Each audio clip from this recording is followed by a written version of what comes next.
of the interactive processes of meaning-making also discloses that since 9/11, Muslim women have been increasingly constructed as dangerous, both in relation to the white Western male and female, but also in relation to other women of color.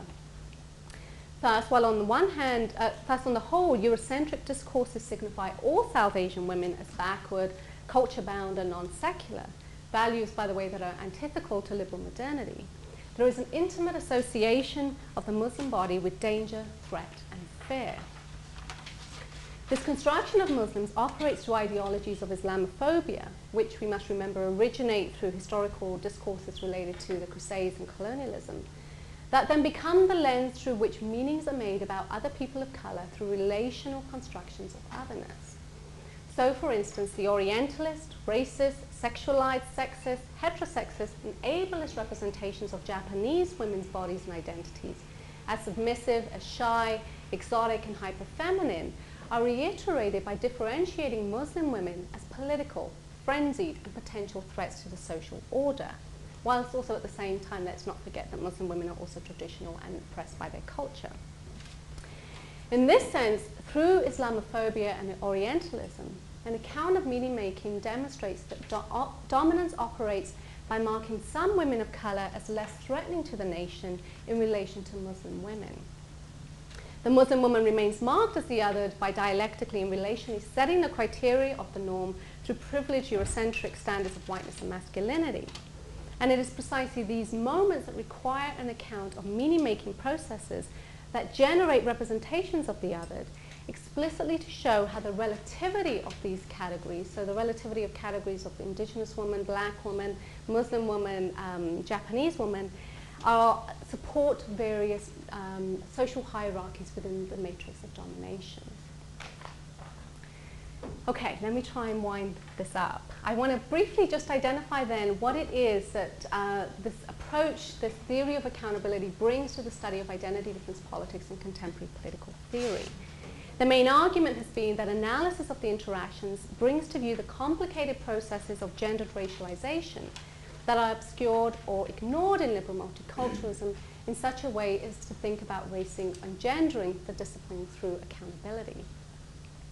This is not simply to transcend, I want to make clear, the liberal multicultural approach, but it's also to radicalize an understanding of identity and difference. So, what are the implications for the study of identity difference within contemporary political theory? Well, firstly, the interactions between such an account reveals that the interactions between systems of meaning-making are both relationally and dialectically operationalized to sustain the matrix of domination through various kinds of social hierarchies. So here I'm putting front and center the question of power, which I think is under-theorized in the liberal multicultural approach. An account of meaning-making processes identifies in many ways in which the conditions of dominance create and recreate various forms and degrees of otherness and privilege. And it is precisely because these hierarchies are enormously diverse and constantly shifting that it's critical to undertake a discursive account of the ways in which the processes of meaning-making particularly interact. Secondly, an account of meaning-making focuses on the doing or the making of meanings, and as such, exposes the myth that identities naturally pre-exist. So it's not that we naturally are born into a particular culture. I want to disrupt that idea. What I'm not saying here is that the body politic and identity politics are irrelevant. Rather, I'm contending that the effect of accounting for meaning-making is to transfer the focus from the identities and bodies marked as different to the processes that lead to the production and reproduction of meanings attached to those bodies and identities.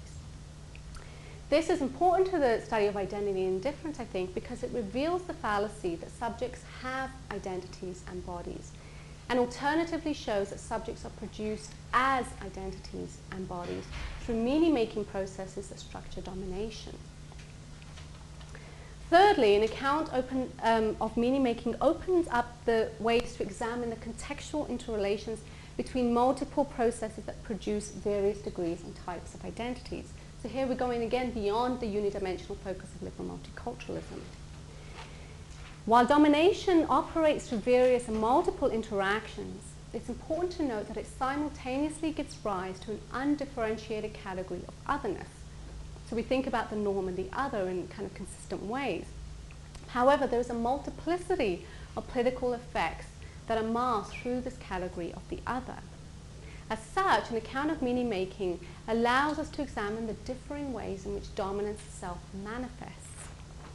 The conditions, in other words, of dominance are expressed through a matrix of normativity that is irreducible to any one identity or social position. Fourthly, an account of meaning making reveals that it's precisely because meanings are contested and contestable that they can be changed or resignified. So here I'm shifting from thinking about recognition politics or ways to accommodate differentiated rights, but thinking about ways of transforming power. In particular, an account of meaning making doesn't foreclose the possibility of meanings, or put differently, it doesn't predetermine a true or definitive meaning. Rather, such an analysis provides a way to name, examine, and expose the processes of meaning making and the resultant effects. In offering an account, it becomes possible to recognize points of intervention so as to offer all alternate ways of resignifying, remaking, and reinterpreting signs, which suggests, I think, to me that meanings are perpetually deferred, always subject to other interpretations in other contexts. Accountability is therefore critical because it helps to identify ways to alter meaning-making processes and circumvent subjugating representations so as to avoid the repetition, reenactment, and reinstitution of different kinds of encounters of dominance. Related to this, because an account of meaning-making puts into question the authority and the legitimacy of an identity, it configures political action as a form of discursive questioning, in which the processes of signification are subject to persistent critique. Thus, when the constitution of representation is interrogated, the ontology, the stability, the character of that representation is interrupted and potentially troubled. And finally, as well as offering a form of critical and reflective analysis, accountability can also serve as a guiding principle for political action. So it allows us to think through different kinds of social relations.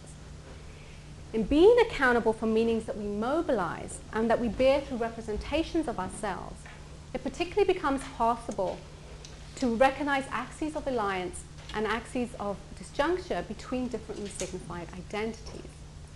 What this suggests is that those that are signified as other should care about the oppression of others, not because of some commitment to solidarity. Rather, because systems of meaning-making are interconnected to each other, we are all substantially implicated in the conditions that signify different relations of privilege and oppression. Now, I want to make clear, by being implicated, I'm not talking about individuals, but I'm talking about being implicated in the conditions that structure the matrix. Furthermore, by being implicated, I'm not suggesting that a person is necessarily bad or evil, or even deliberately oppressive, or that women of color have the same kind of systemic power as, say, white men. Being implicated in this sense is not a personal trait. Rather, it's to name the differing ways in which competing marginalities ultimately sustain dominance by creating categories of otherness. This idea of building alliances through accountability and for the purpose of achieving accountability, I think ultimately presents a radical approach to disrupting and dismantling dialectical and relational identity-based relations that sustain the matrix of domination.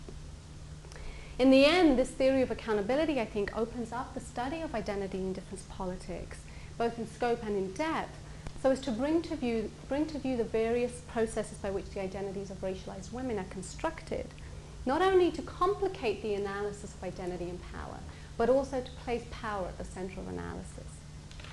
Thank you.